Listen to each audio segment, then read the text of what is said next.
You're listening to A Well-Rounded Life podcast episode number 19. Hey friends, welcome back. I got a few questions for you.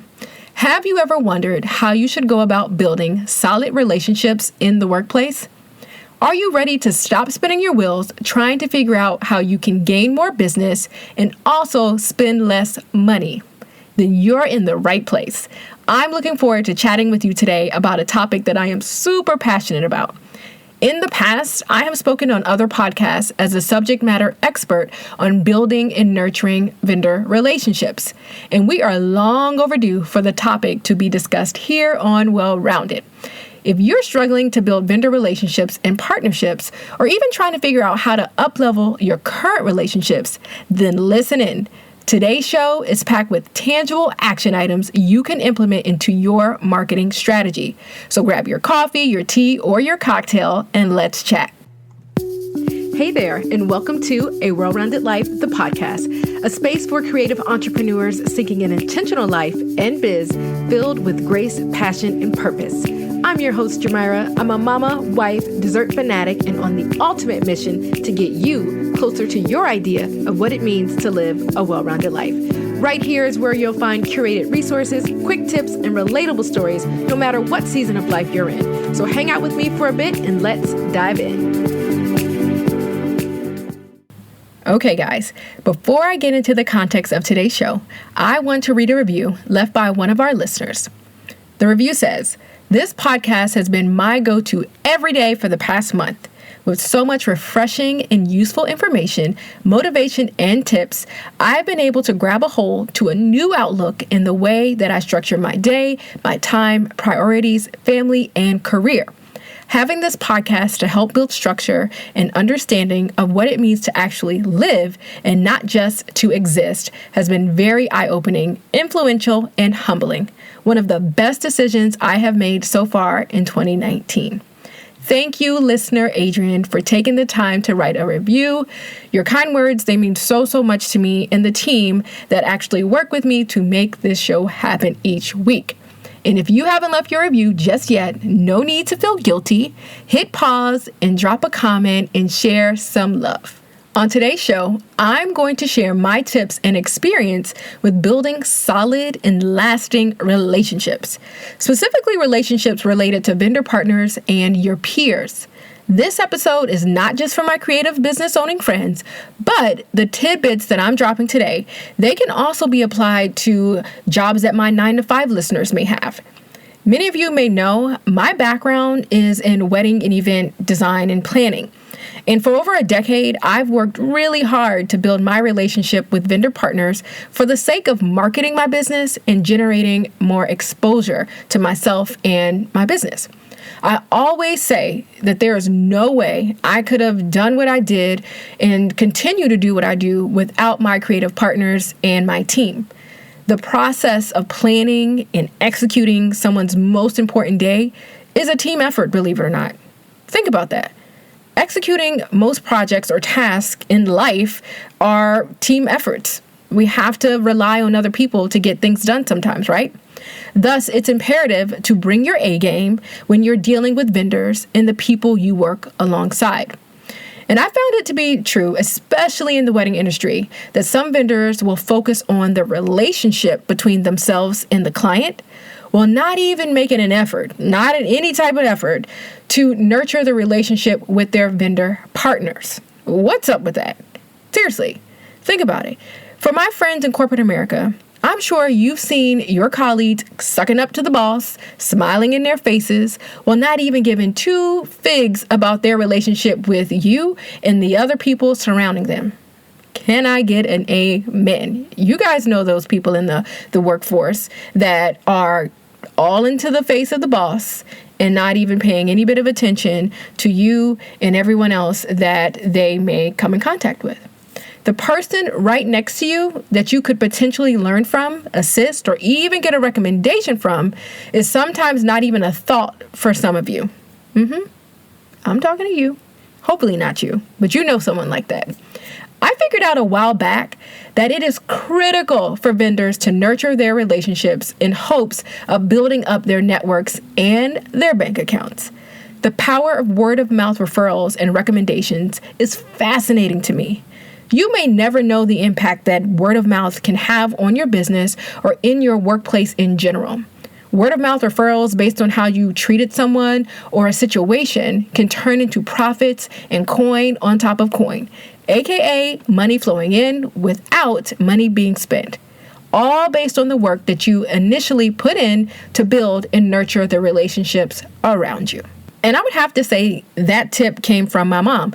She worked with me in the beginning of my business, and one of the things that she was really, really good at was she made sure that the mother of the bride was taken care of, the groom's family, who sometimes are often forgot about. She made sure they were good, and so that really helped build our reputation because we were able to make sure everyone on the team, from the clients and the vendor partners, were loved on. P.S. I'm going to dive into the details of what that all looked like further down in the episode, so hang tight. By showing my professionalism, my work ethic, and the excitement for not only my clients, but also the vendors, I noticed that vendors were reaching out with the hopes of partnering on more events because your girl took care of them. I made sure that they had everything that they needed and that they felt a part of the team. And looking back, the relationships and partnerships that have lasted over the years are all due to mutual respect, passion for this industry, and the good intentions for our clients. One thing that just came to me as I'm thinking about, the past is, again, that word respect. I treated everyone with respect, regardless of what their job was. Never as a planner, now I'm preaching to my planner friends, you never want anybody to feel less than or feel like their job doesn't matter. Your job matters. And for my 9-to-5ers, you may have an associate level type of job, or you may be a partner or whatever it is. Your job is to make everybody feel like they are a part of the team. Because guess what? They are a part of the team. They help make everything possible and everything run together. So if you know you're a person that you're not treating everybody with the same amount of respect and love, check yourself, because it will make a difference down the line. So back to my original thought. So when vendors, they go above and beyond for my clients, and they go above and beyond for myself, to me that is something special, and I take note of.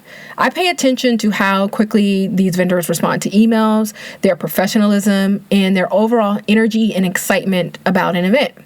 Those things are super important factors that you have to pay close attention to.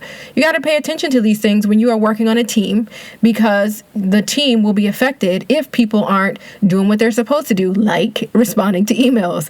So again, on another tangent here, if you're slow to respond to emails and your stuff is not tight and professional, that's something you may want to work on, because it will affect everybody on the team if you don't respond when you're supposed to respond and you don't do what you promise you're going to do.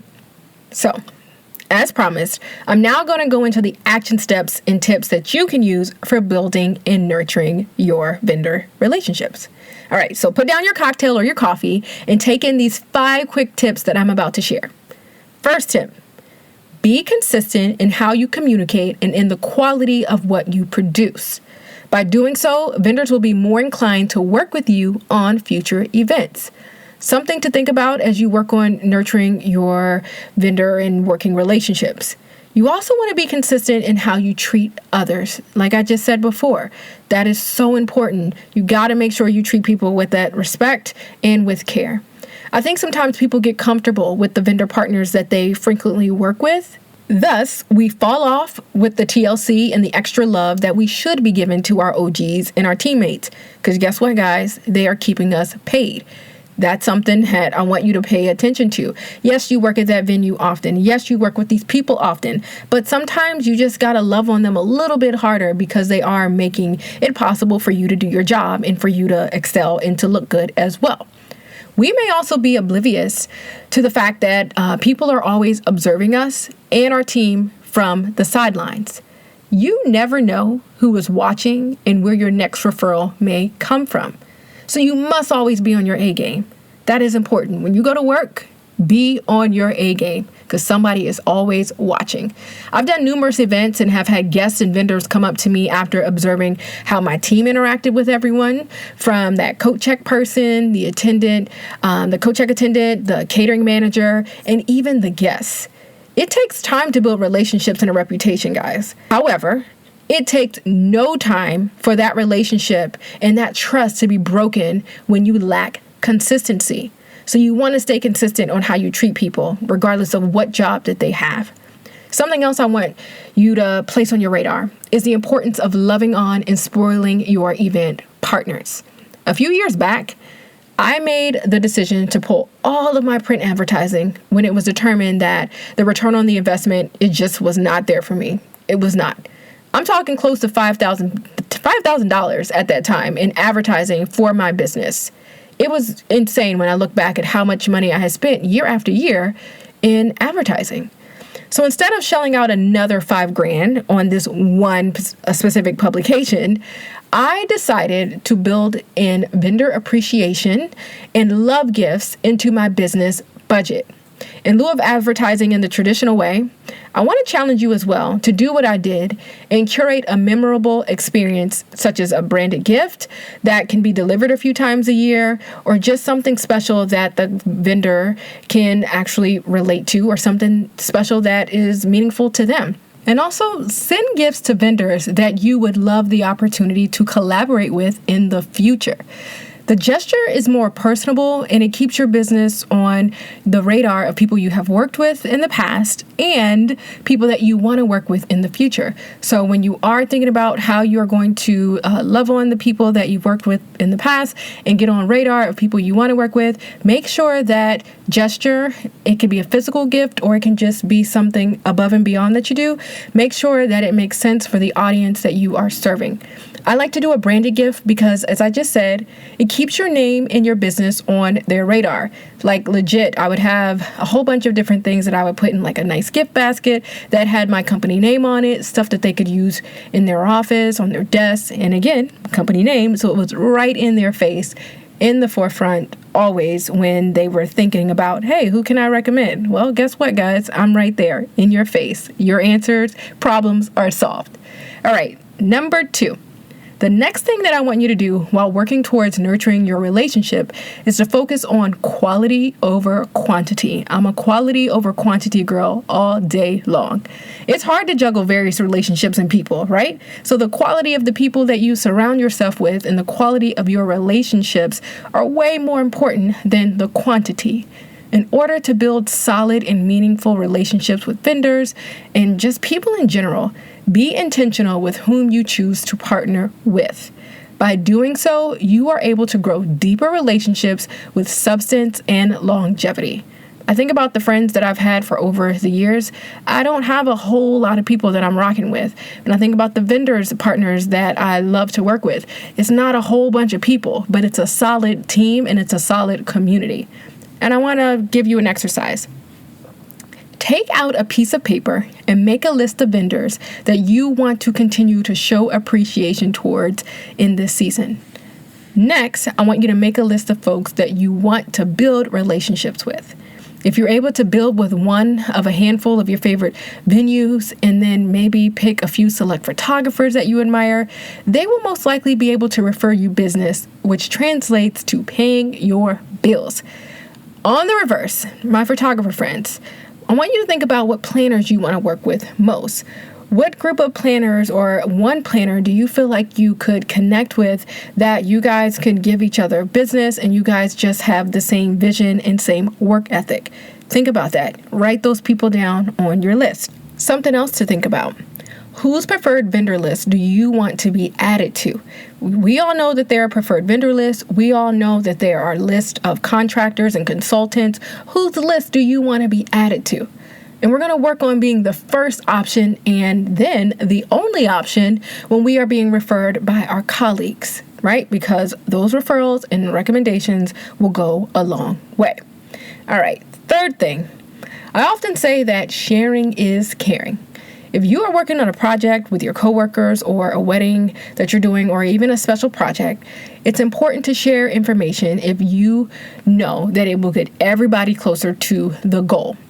Something that I started doing a few years back is making sure that my vendor team knew each person that was working the event and that they all had access to information that would help all of us reach our goal and do our best job. It was important to me to articulate to the team that we were all working towards the same goal and that everyone's job was crucial to making the client happy. If you're a 9-to-5er, remind your colleagues that you're on the same team and that you are willing to do what is needed to appease the boss so that everybody shines, everybody gets the credit, and everyone wins. All right, so sharing is caring. What information do you have that can help people on the team so that the vision, the project gets completed and that everybody is happy? Tip number 4, distribute information as soon as possible so that your team can be kept abreast as to what's happening and what needs to get done in order for you all to reach greatness. If you have information, send it over as soon as possible. You have that floor plan, you have that timeline, you have that checklist, you have the diagrams, whatever it is. Make sure that you are distributing it to the team so that everybody can be kept with everything that's happening as it's happening and as soon as possible. Because another thing, planners, I'm talking to you, sometimes you don't send people things when they need it, and then when you're in your groove and then they're asking you for it, you sometimes can get thrown off and then it just slows everything down. So make sure you are distributing information as soon as possible so that your team can be kept abreast and that everybody is on the same page. For my friends that are in the wedding industry, one of the things that I like to do is check in on my photography team, the DJ, etc. And I wanted to make sure that they didn't need anything throughout the event. If you ask someone if you can get them some water, or if you ask them if you can get them a snack, guess what, guys? That goes a long way. When your photographer friend has been moving and going for hours and hours on end, and you offer them a granola bar, you are basically offering them gold. You are the real MVP in that situation. Okay, so think about things that you can do before the event to check in and give them what they need, and then on site and on project presentation days or whatever it is. Just make sure you are 2 steps ahead and making sure everybody on the team is taken care of. Okay? All right, lastly, I just want to remind you of the importance of just saying 2 words, guys. Thank you. Thank you. Those 2 words of gratitude will make it all worth it for people working alongside yourself that have also been busting their butts on a project or an event. Thank your colleague for the work that they are putting in that will turn into more money and bonuses for yourself. Thank your vendor partners for showing up early, for providing the client with something extra, because we do know there are vendor partners that go above and beyond and they add extra flowers or they give extra photos. Thank them because they make you look good as well. And for just being a decent human being, thank them because we live in a crazy world and sometimes we just got to say thank you for your decency and for being normal. Thank you, friend. Thank you, thank you, thank you. I appreciate you. You guys, those are powerful words to say thank you and let people know that they are appreciated. I think we can do that a little bit better as well. So thank you. I appreciate you. Those words will mean so much to someone that is working their little tail off. Hopefully, I was able to provide some insights on how you can possibly save money in the coming months by building and nurturing relationships. Because guess what? These are going to be the people that are going to be referring you, recommending you. So you don't even have to spend any money on the marketing, on the advertising, and doing all that because you got people that are going to be vouching for you. I want you to just remember to work towards improving your work environment for the people that are in your office space and the people that you come in contact with. What can you do to just make the environment a more positive place to work and so that people just want to work with you and want to be around you? But most importantly, I hope you learned from this episode that the golden rule still applies to treat people the way you want to be treated. But in my golden rule, it's you treat people the way you want to be treated and then you take it up a notch. It goes a long way. It's a lesson that I am constantly preaching to my 9-year-old, the importance of treating the people the way that you want to be treated, but then just being a little bit more kind and loving to them as well. It rings true in real life and in business to treat people the way that you want to be treated. I really try to bring the positive energy to each event that I touch and each client that I'm blessed to work with. And so that's something that I just want to challenge you to do as well in the coming days and weeks, to just bring the positive energy into this space, right? Especially in the coming months with the holidays and everything else that's on the horizon. All right. Thank you, friends, for listening today. Make sure you are subscribed to our weekly Roundup newsletter. The link is also in the show notes. A new newsletter will be hitting your inboxes this week. We got everything up and running for you there, along with the new episode of the podcast next week. Subscribe to the podcast, subscribe to the newsletter, and you won't miss a beat. I love you, well-rounders. Enjoy the rest of your week. I will chat with you soon. Bye. Friends, thanks for kicking it with us this week. Remember to subscribe so you're notified when a new episode airs. I'd love it if you leave us a review and share this goodness with your squad. Until next time, seek a well-rounded life and remember to focus on what matters most.